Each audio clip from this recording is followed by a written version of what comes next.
Good morning, baby. How you do this morning? Well, I got to have that loving spoonful. Yeah, loving spoonful. Yeah, just loving spoonful. Please, ma'am, can I have just a loving spoonful? Well, I went to Memphis. Gotta bring it back to Leland. I see my baby. That loving spoonful, that loving spoonful, yeah, loving spoonful. Please, ma'am, can I have just a loving spoonful?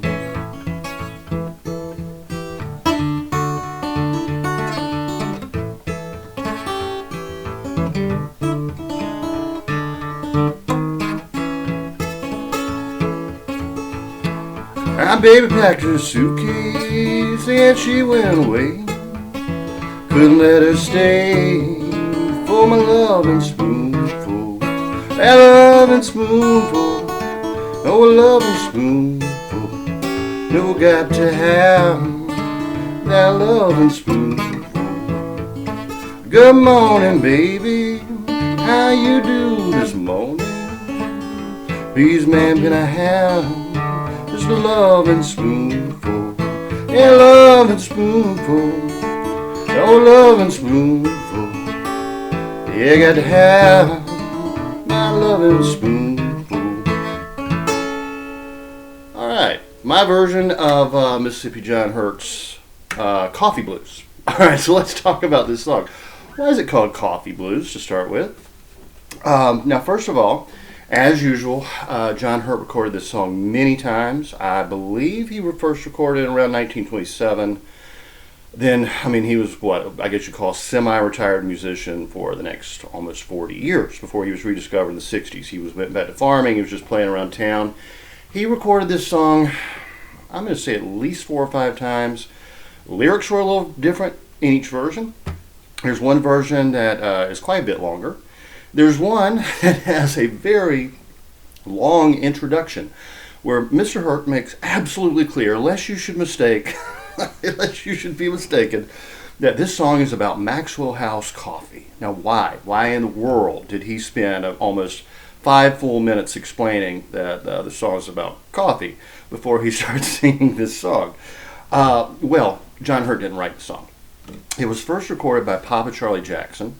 We talked a little bit about Pappa Charlie a couple weeks ago. He was a big influence on John Hurt. He recorded it somewhere around 1923, I think.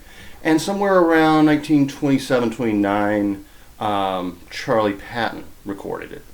Now, Pappa Charlie's version, according to I think it was the Paramount Record Company, had a little sexual innuendo to it. Pappa Charlie was known for that. He'd done the minstrel shows and black vaudeville, and he played a lot of what they called hokum songs. And he was a great musician, one of my favorites. Now, Carlie Patton, very different guy. He's sort of considered the father of Delta blues. In his version, he made sure everybody knew it was about cocaine. There were a lot of drug songs in the 20s. You got to remember, cocaine, morphine, marijuana, all perfectly legal. And cocaine was actually really popular in the 20s. So there were a lot of songs about it. Well, John Hurt comes along, 1960s. He's playing for a young, mostly white audience and being the consummate gentleman. The consummate gentleman. There was nobody more gentle and nice from everything I know and have been told about John Hurt. He's good friends with Doc Watson. I've heard many John Hurt stories. Nobody less likely to offend than John Hurt. Okay, so he's decided to make it about coffee. Lest you mistake it for something a little bit more sinister. Well, of course, the song is an absolute blues classic. It was a very rare recording. His original version, the Carlie Patton sides, were impossible to find. And really, Pappa Charlie Jackson, as popular as he was, people had a hard time getting hold of those records.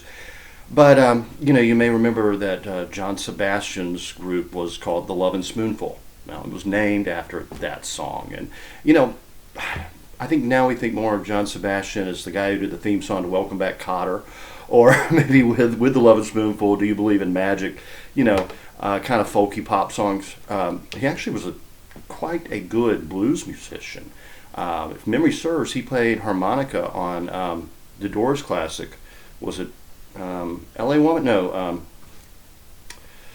Roadhouse Blues, I think. Yeah, I mean, excellent blues harmonica player, really good blues guitar player. He and Happy Traum used to hang out a lot, and they were two of the best thumb-style finger pickers, blues players in the whole like Greenwich Village to Woodstock circuit, and they were huge John Hurt fans. So now that that's out of the way, and you know the real story, as Paul Harvey used to say, now you know the rest of the story. We can get into the song. Now, he didn't play it the same way every time.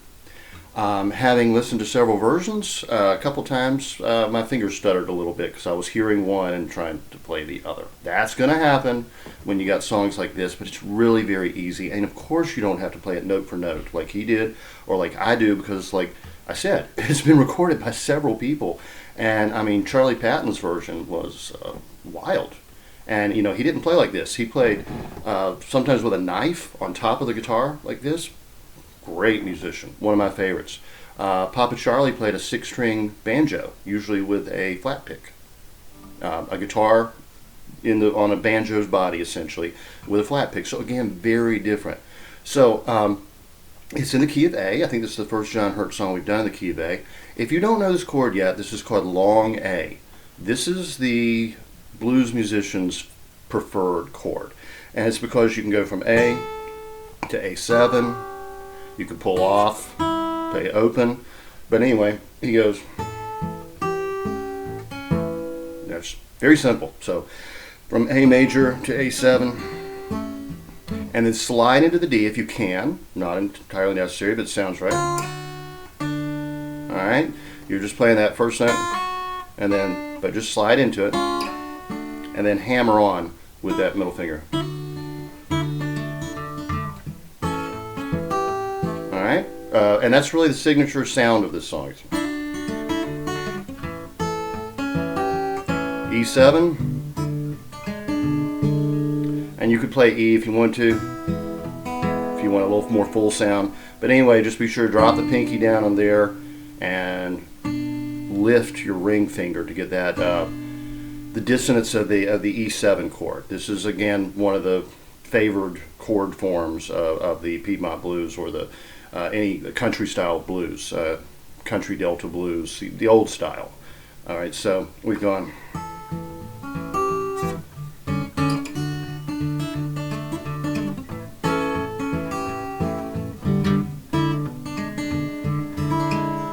The next signature part of it, and this is the one that I've seen a lot of people get messed up on. It's actually really easy. Oh. You hit the, you can do open A and the C, I think is what's being played there. But it's actually just sliding from the basically an A flat to an A. All right, walk through one more time.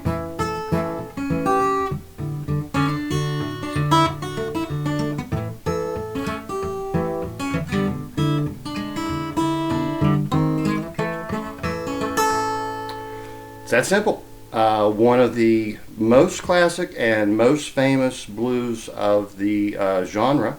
At I don't know. I've heard so many people say, I just don't know how he played that song. Like, it's really complicated, and it's actually really not.